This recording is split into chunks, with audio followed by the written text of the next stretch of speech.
Ooh, what's that? What's that there? It's fallen into the crack. It's the film Craic, which we're mining for this series of film chats about films that have fallen through the cracks in some way or another, or versions of films that have fallen through the cracks. In this case, I'm Martinique, and he is. I don't know what. It's your name. It's simple enough. Oh, sorry. Yeah. So Martinique. Wow. All right. Francois.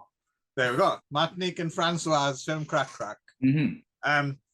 So yes, so we try and go out of our way to be elitist and snooty, and choose films that are a bit difficult to get your hands on, or there isn't a bells and whistles Blu-ray, or just things that might have been forgotten by the wayside.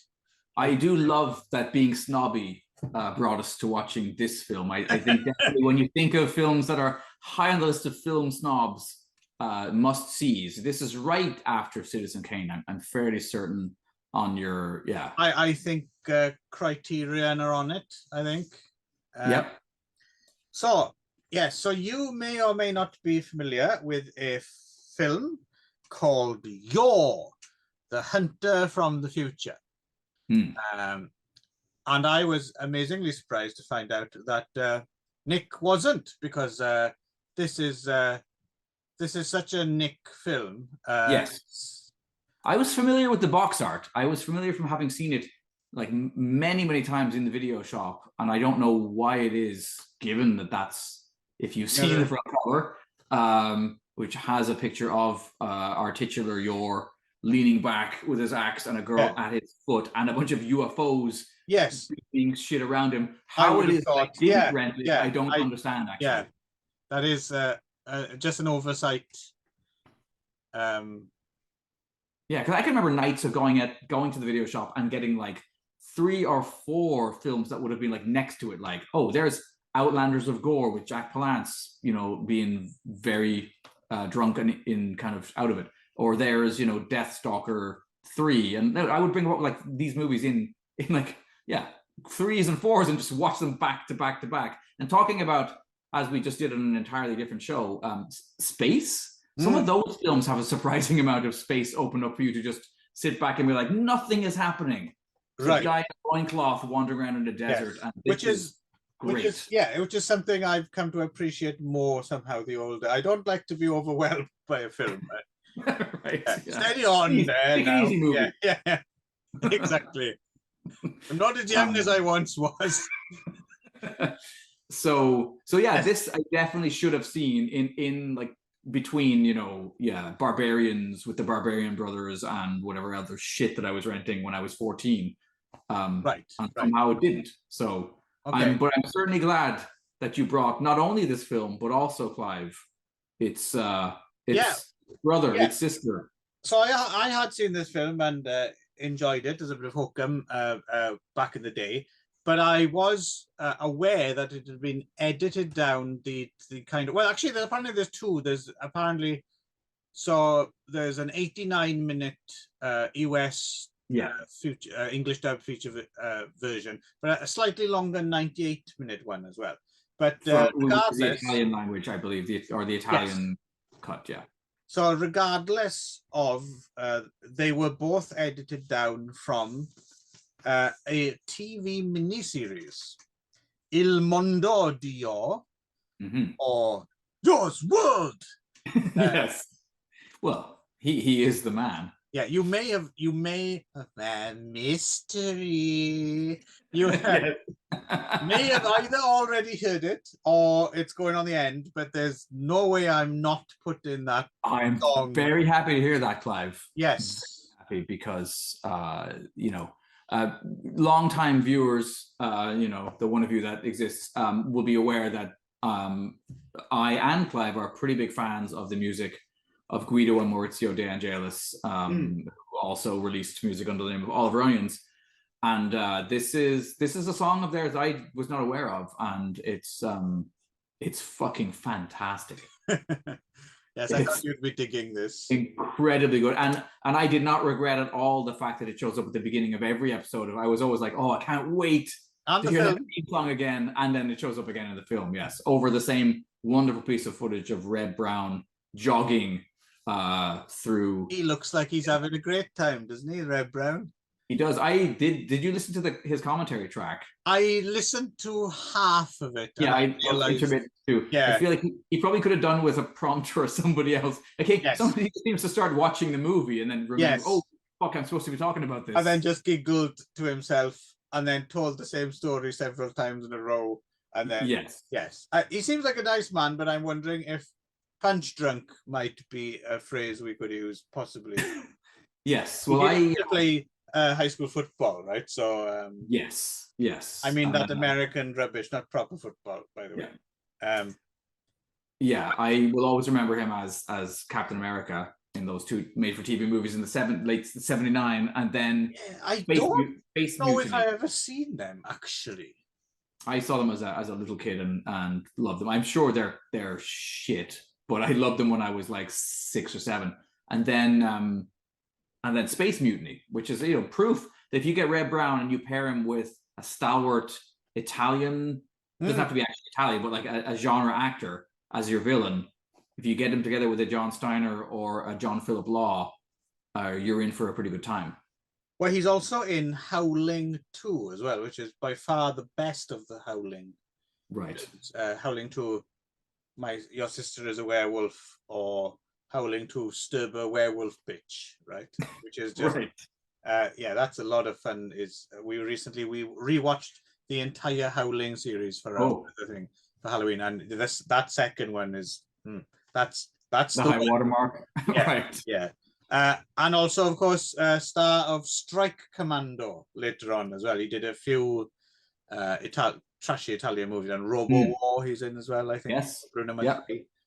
Anyway, that's your Reb Brown. So this was originally a miniseries, 4 episodes. Oddly enough, the 4th one being shorter than the other 3 by a little bit, which is unusual. Now they tend to do it the other way around. The last season finale is 5 hours long or something, right? But in the case in the movie, I found that section was almost like cut for cut the same. Like, so that last episode is pretty much the last. Yeah, I think that's the one that survives almost intact. Yeah.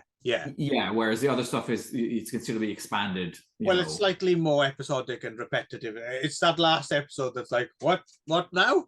That's right when it goes in. So so it's each one runs just under an hour each originally. Apart from that, I think if you do the math, because also there's a previously on your at the beginning. Yes. So I'm guessing the theme song, which is about 4 minutes long. So the whole thing is maybe 3 hours and 15-20 minutes, something like that, maybe, if you account for all that. And then the film's basically like half the footage, right? Yes. Yeah. And I remember when I originally wrote about this film, I remember writing that I found this film amusing enough, but I speculated that I might be slightly less amused if I had to sit through all 3+ hours. But actually, it turns out I was wrong, because the miniseries is kind of fun, isn't it? How did you get on with it? Oh yeah, I did, and I watched it. I kind of did. We talked about it at the beginning, and you were like, "Oh, you should probably just watch the film first and enjoy it in its that form." Yes, that's what I thought. The TV series. But I did it weird. I watched the first 3 episodes, I think, of the TV series, and then watched the film, and then went back and watched the 4th episode of the TV series for whatever reason.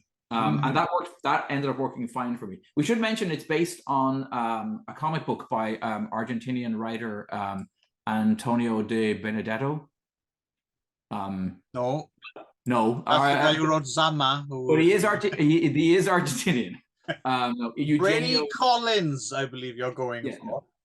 Eugenio Juan Zapietro and Juan Zanotto are. Right. So this is the comic is from the 70s. And it Henga la Cazador, right? The Henga the hunter. Yes. And it does seem to be fair. I mean, for what I looked through a few pages of it. You can actually find it online in its entirety, and it does seem to be pretty much what you see in the movie. At least I don't know. There's a lot more in the comic. There's a whole load of things that don't even. Well, he has a son, and so I mean, I think it's a much more. It was in Lankio Story magazine. Apparently, is where it originally ran, and it was a big hit in Italy. Yes, apparently. And then where it was retitled Il Mondo di Yor. Yes. And then, And our director, Anthony M. Dawson, Antonio Margheriti, apparently was fascinated by this comic, right? And went to Turkey. Yes, Cappadocia. Cappadocia National Park, which looks like an amazing place. Apparently, within a year of this being filmed there, they declared it a UNESCO World Heritage Site and would never again allow Reb Brown to run about in it, ass hanging out. Yours world. So that's a shame, but no, it looks like an amazing place, and so it appears to be a. Well, I suppose the idea is it's set up that it's supposed to be some sort of prehistoric wasteland, the kind of prehistoric world that actually only exists in movies where where humans and dinosaurs exist at the same time. Yes. So you get the Triceratops attack and stuff like that, and various kind of tentacles. So one thing that's missing, I think, missing from the film version is the tentacled sea monster thing is in the swamp. That's a shame that's not in there. I know, because it's awesome. You thought they'd have made room for that. And the only thing is maybe like you end up with two different scenes where somebody like throws something into the eye of a big monster to defeat it, and maybe they thought that was one too many. But I love that. That was a great whatever it was puppet thing. There's so this is the thing that was interesting to me as well. Of course, I'm very familiar with Antonio Margheriti's stuff, but the one thing I never really tagged him for is being an effects guy. But apparently he was very much involved in the effects in this, and also has credits on other films that he didn't direct, doing like overseeing the special effects, including one which will feature later on when we get to talking about connections with other films and stuff. But yours world is introduced running. It's hard not to. If you have seen the film, you also will be spending a lot of time in your house shouting yours world. He's the man. It's hard not yours world.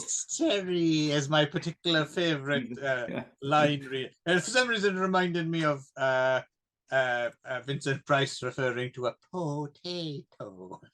Right, but Guido and Maurizio have always been amazing wordsmiths, right? Have you ever heard Bud Spencer's "My Name Is Zulu" song?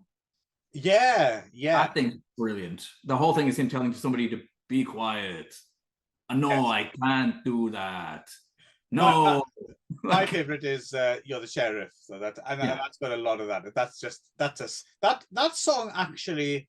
If I'm in my cups enough, that song makes me cry, but tears of joy. Yes. Tears of joy. There's a number of there. I mean, I'm a big fan of Banana Joe. Hey, Banana Joe. They're all. Bulldozer is another. Yeah. You see a fist of clouds and dust cup. Yeah. No, they're all. You can ask your device. If you have a streaming device, just ask it to play Oliver Onions, and I defy you to be sad. Unless they're tears of joy, as Flav said, I defy you to feel bad while listening to. Of course, someone might just read that horror anthology by Oliver Onions, which we definitely should get around to read at some point. Yes, you're right. Seeing as how much we bang on about the Angelus brothers, we should probably go and find out what Oliver Onions is that's about. Note to self: let's do Oliver Onions soon on Literally Hashtag. Agreed. I do really like Reb's commitment here. And I love the joy with which, like, there's a scene quite near the beginning where he just first defeats the Stegosaurus, like, gigantic paper mache thing, and then does this, like, so happy, so overjoyed. It's a childlike glee. He's pretty goofy. But like enjoyably, there's a great scene which is unfortunately not in the film cut, but it's the one where he's found like the new girl who looks a fuck of a lot like the one who plays Daenerys in like Game of Thrones, Emilia Clarke or whatever. Like, oh, okay, yours like sister wife, you know, the one who's the blonde from the same. The one who plays Roa. Yeah, Roa. Yeah.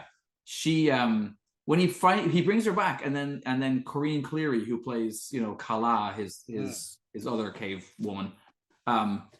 He gives this like little boy with his hand in the cookie jar, like grin to her. That's just hilarious. And they cut it. I was waiting for in the movie where I was, oh fuck, I love that face he gives her, and then it's not in there. You could see how he could get away with murder. And philandering. Yes, kind of adorably, kind of innocent and goofy about I just this other bird. Sorry, love. And then and we should mention that one of my favorite again Italian genre stalwarts, Luciano Pigozzi or Alan Collins. Plays Pag, our like you know, late middle-aged caveman sidekick. But he's, you know, he was Archer. Don't forget, he's good with the bow and arrow. So this is one I did watch with Jennifer, and her takeaway at the end of the movie was like that, like Pag was this movie's MVP. He's like, she was like, no, he was the guy, like particularly near the end. Where you're gonna have to explain MVP to older listeners like me, because I don't know what the fuck you're about. It comes from baseball, I believe. It means most valuable player. Okay. You know, so person who did the most for the cause. So yeah, there's that scene near the end where they're on the trapeze or whatever the fuck it is on the cord, and Pag suddenly does Olympic style flips. Right. Yeah, you're just like, holy shit, Pag. But anyway, Luciano Pigozzi is famous for obviously being a vague Peter Lorre lookalike, right? So a lot of his earlier roles were basically like him doing Lorre in like early Italian horror films and stuff. But he's in everything. He's in spaghetti westerns. He's, you know, there's not a genre that he's not in. But you seldom Margheriti stuff as well. But you seldom see him in like an almost like leading role. Like he's quite a major supporting cast member here. Yeah, so Tim, and as you mentioned, Corinne Cleary is his main caveman squeeze. I always think about Franco Nero berating mercilessly in Hitchhike whenever I. This is also in Moonraker. She was in Moonraker. Yes, and also one of my favorites, The Humanoid. Well, I don't think I've seen that. That's the Richard Keel science fiction film. Okay. Oh, you need to see The Humanoid. It's wait. So did she have a Richard Keel contract about like that's two Richard Keel? Well, that's the two films they were in together, and she's also, of course, she's the star of Story of Awe as well, right? Oh, okay. If you fancy to see some SM Corinne Cleary, right? But the other Humanoid connection as well. So when we finally get to John Steiner's the Master, Overlord, yes. or Ming the whatever. Leader, that costume he's wearing is apparently from The Humanoid. Oh, because the other thing I was thinking is like he's like a weird mashup. I was thinking the Master, Ming the Merciless, and Joe Spinell in Star Crash, right? Yes, Star Crash and The Humanoid are both far superior to the Star Wars films, by the way. You should be watching. Yes. And we're going to get there because there's a reason we mentioned that as well. So we forgot to mention that we are watching the miniseries version, which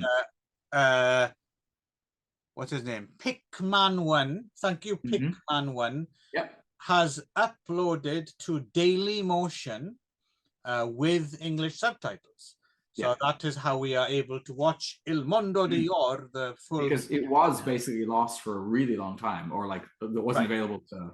Which is why we're talking about it, because Yor itself has a Blu-ray and it has a Reb Brown commentary track of sorts, or Reb Brown casually watches a film at home and is secretly recorded, as opposed to a proper commentary track. But yeah, so to be able to see the whole thing, and yeah, and like I said, it plays a whole lot better than I expected. I didn't think it would sustain the length, but it's actually a pretty good little. I can imagine if this had played on television in the UK when I was a child, I would all over this. Fucking hog's heaven. Yeah. I know that I would have tuned in every week for the further adventures of Yor, and would have been happy about the recap about last week's episode. Yeah. You know. Well, yeah, because we wouldn't have been binge watching in those days, and we might have forgotten what happened last time. Yeah. Yeah. So yeah, I don't know what else to say about it really, other than so it's this seemingly prehistoric kind of adventure, a little bit in the Quest of Fire vein. Yeah, there's some big blue kind of cavemen who are sort of like Wolfman, like the Lon Chaney, like Planet of the Apes tribe, basically. Here we go then, quiz for you. So there's, well, not a quiz because I'm going to tell you the answer, so it's not a quiz. Yeah. Thank you. Trivia.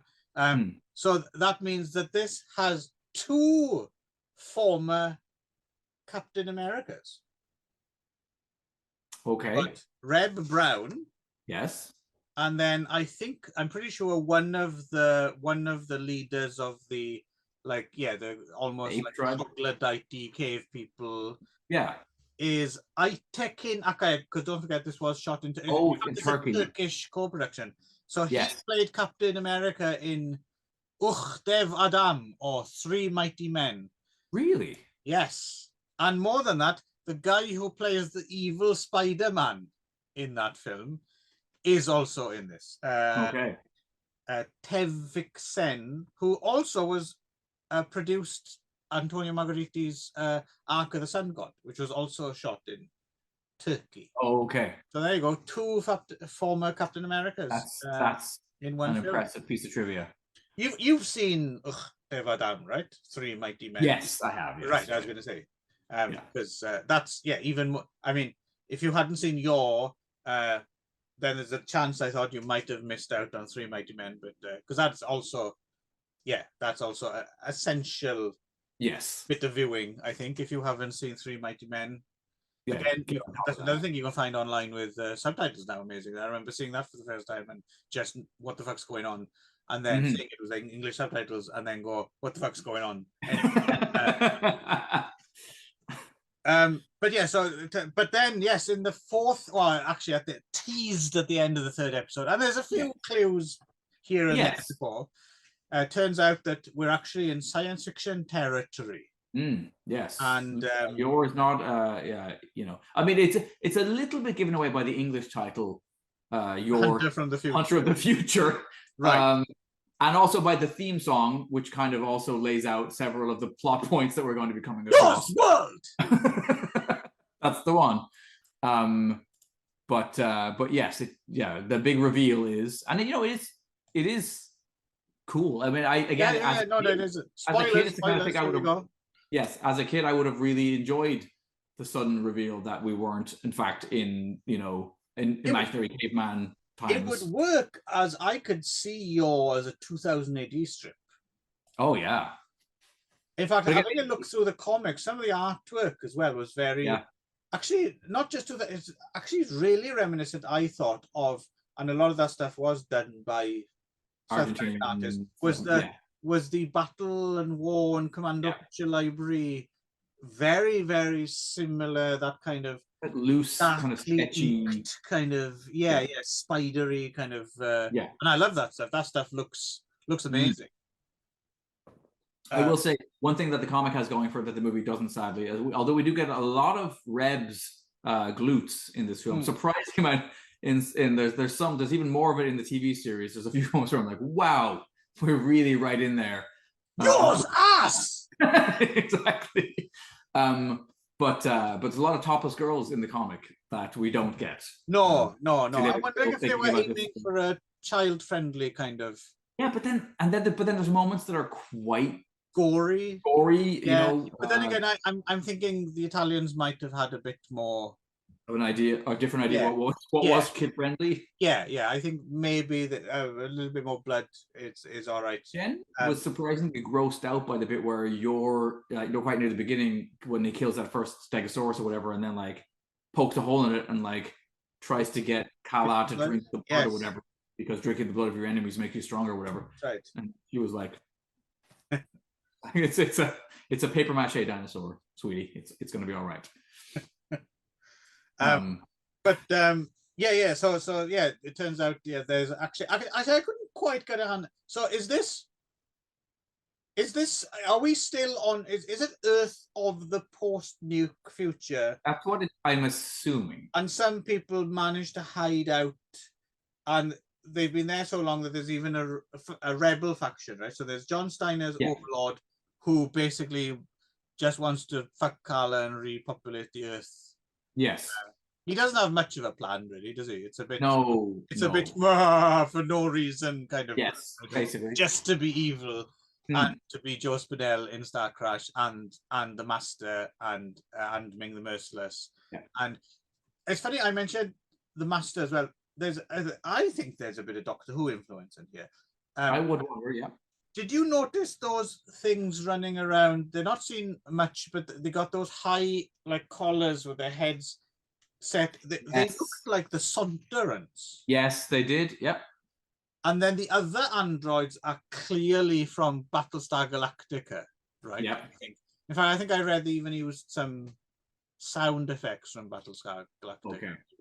So there's Battlestar Galactica, and there's Doctor Who, and Star Crash, and Humanoid, and all of that kind of. So that final episode of it's a lot more muscleman versus science fiction. We've had like 3 hours of basically of Conan the Barbarian adjacent kind of like because around this time there's a lot. This does come out after Conan, right? But I'm thinking this is even more specifically. I'm thinking this is post Actor more than it is post. Yes. Conan. Yes.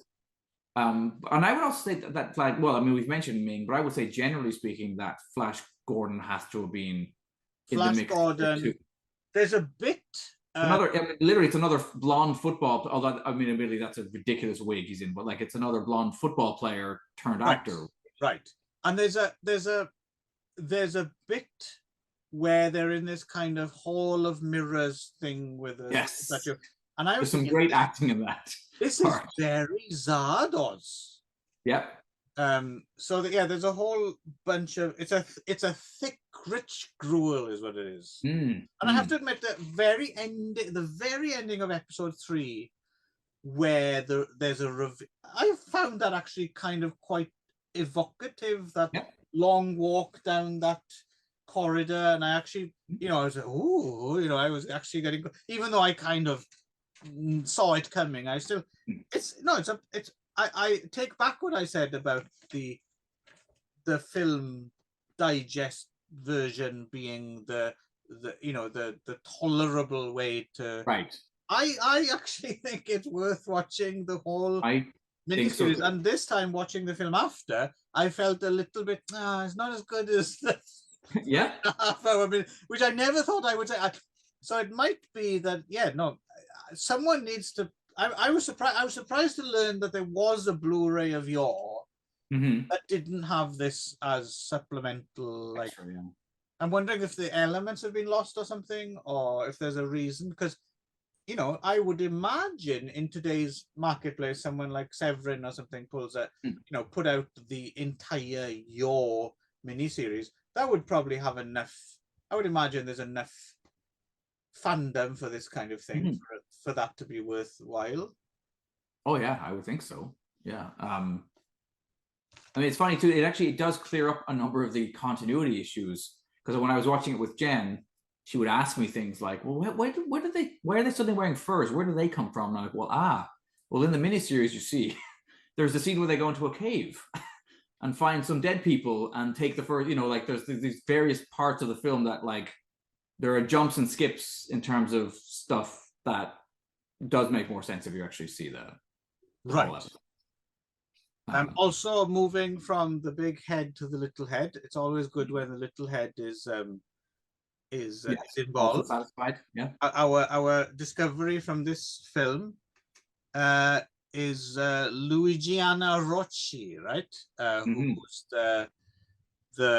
the chick he rescues from a tentacle lake monster, and then they go and live with their idyllic tribe who live by the sea for a while until they're destroyed by. Well, yeah. I mean, that is the thing that Yor does seem to bring doom with him. To wherever Yor goes, the entire tribe or village is massacred shortly after he gets there. Yeah.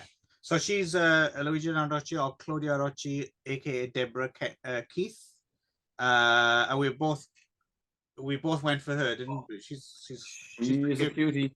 She's also in Cannibal Holocaust somewhere, and Slave of the Cannibal God, and stars in something called Sweet Hot Lisa, which I believe is now at the top of our wing lists, right? She's also in Pasolini's Arabian Nights as well, to get it back to the highfalutin. She doesn't seem old enough. Well, I don't know if we're in Onella Mutti territory again. I don't know if we want to stay further down that. Seems really young to me, even in this, and this is 83. So to think of her anyway, interesting. Yes, I did also like. We got a lot more in the TV version. We got a lot more of the Blue Ape Men's their whole world. Like we spent a lot more time with them partying, which I really enjoyed. I'm quite happy to spend time in a cave. I would go to a Blue Man party. Yeah, like these are my kind of Blue Men, not them fuckers who bang tubes and shit. Yeah. We haven't even Blue Men. There's an astonishing scene, obviously, which is brought up by most people who've seen the film, where and it is quite, maybe this is the Ator influence as well, right? Because there's hang gliding in this, yes, as there is in. I don't think it is the first Ator, maybe it's the second Ator film, right? Right. Yeah, they do blend together a little bit. But yeah, but in this case, it's not just hang gliding with like a knocked together. No, he has killed a giant bat. Yes, and then somehow used its dead body as a hang glider. Good stuff. To the thumping strains of the theme song as well. Yes. A few times it shows up in the movie. The actor, and also thinking about the more isn't in one of the Actor films, isn't an atomic bomb. Yes. Something to do with the Actor mythology as well. Yes. We'll find out soon enough, because on our we'll be watching all of files, we shall be getting to Actor I don't know, by July or August or something. I don't know. Right. Yeah. Yeah, we got a lot more Laura Gemser to get through first, which is, not a major chore. No, we can take it. Oh, sorry. This was a line that just it was a great. At one point, the gigantic ape rape beast or whatever who has stolen Kala yells after Yor, come back with my woman, you thug. Which is a weird thing for that was Ukhan, who was our main. Our main ape dude. Old pal Nello Pazzafini in there as well somewhere. Oh, I didn't even see him, but that makes perfect sense. And there's a little bit of Mondo, an armadillo gets killed. Yeah. Which my wife would be, because my wife hates armadillos. She can't even look at armadillos. Because why? No idea. Has she ever seen one in real life, or just? Oh no, she'd have a heart attack. I mean, they are kind of creepy. I mean, in fairness. Yeah, she's. I'll tell you what. I can't even say armadillo. I have to refer to it as the A animal. Oh, okay. She doesn't mistake that for ant or anteater. But what's funny is the most terrifying thing I've ever seen in real life is a possum. Okay. I've mentioned it before. Jen and I were walking. We'd just come back to Canada. We're living in Kitchener, walking down the road at night, and this gigantic fucking pig rat is like those that thing out of Princess Bride, like the rodents of unusual size. Like it's just like coming down the road towards us, and I was like, "What the fuck is that?" Like it really jarred me, because I'd never seen a possum in real life before. I had no idea they were that big. I didn't know they looked like giant naked pig rats. And then it went right past us on the, because you know, it's a wild, proper wild animal. You just reminded me of that. Apropos absolutely nothing at all, but you mentioned anteaters, and I haven't thought about this in 30 years or something. Do you remember on the old Pink Panther show, because they always have a cartoon in the middle? Do you remember there was an Aardvark cartoon? Yes. Blue Aardvark, and the music seemed to be all like Herb Albert kind of. I seem to remember. Yes. Anyway. What a great way to go out. Nothing at all to do with what we're talking about. Well, no, I will say that seconds after seeing it, it walked into the street and got hit by a car. Oh, it's a happy ending. Yeah. And then kind of got back up and shambled off, I assume, into the woods to die because it had been hit pretty hard. And I was like, right. So then I looked it up, and apparently they come up from the southern US all the way up the highways, and they're coming into Canada now. But it had been a relatively recent occurrence. I was right in thinking I shouldn't be seeing possums. They're kind of like an Arkansas thing. Build that wall. Keep those. Build that wall. Keep those pig rats out. Lock them up. Yo!